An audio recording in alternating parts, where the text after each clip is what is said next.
My name is Ceasing, and I'll be showing you how to quantum sparrow.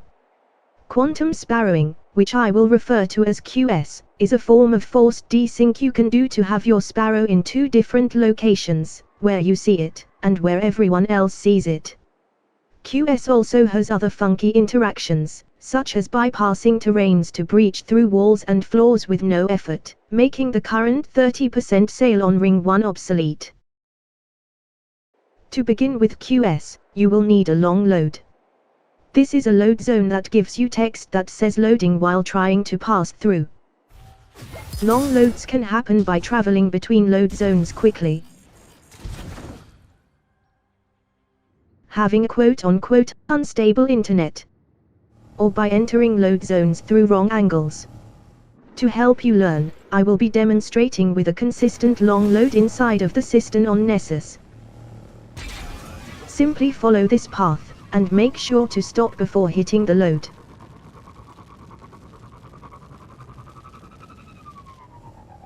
Sparrow fly up, and you are set.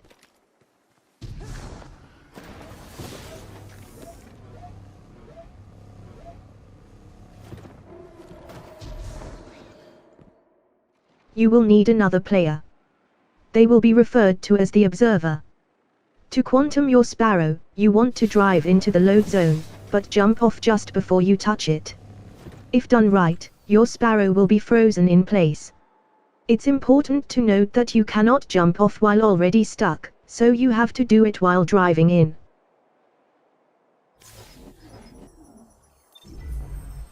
Once you load in, you will notice your sparrow is still stuck in place, or it has teleported away. If it's the latter, try to find it.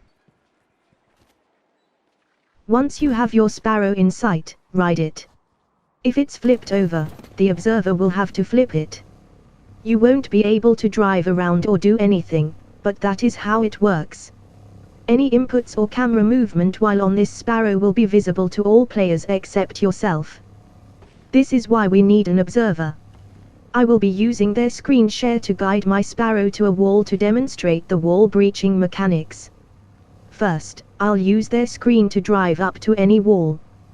Once it's there, I will hop off my sparrow. As long as the observer continues to look at where they saw my sparrow before I jumped off, it will teleport away on my screen and update to where they see it. If they aren't looking, it won't teleport. Now that my sparrow is against a wall, I can simply hop on my sparrow and hop off, and I will end up on the other side, no matter the type of wall or where it is. This can also be done to breach through floors.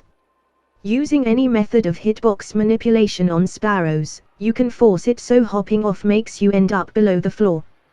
To do this, I will use a Titan Slam, but you can also use glaives, making this the first time in Destiny 2 that a glaive is useful.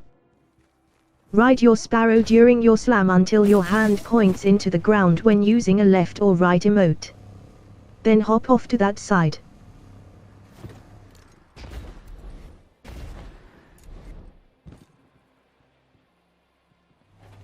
QS can also be used to teleport.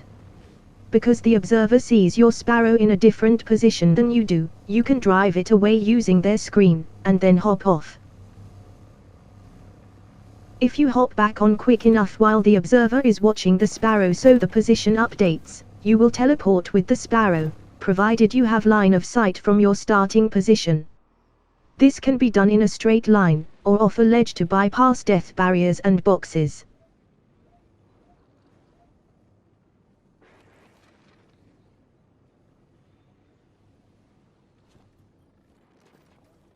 QS can do just about anything, but I've highlighted these few mechanics as they will be what are most useful to you.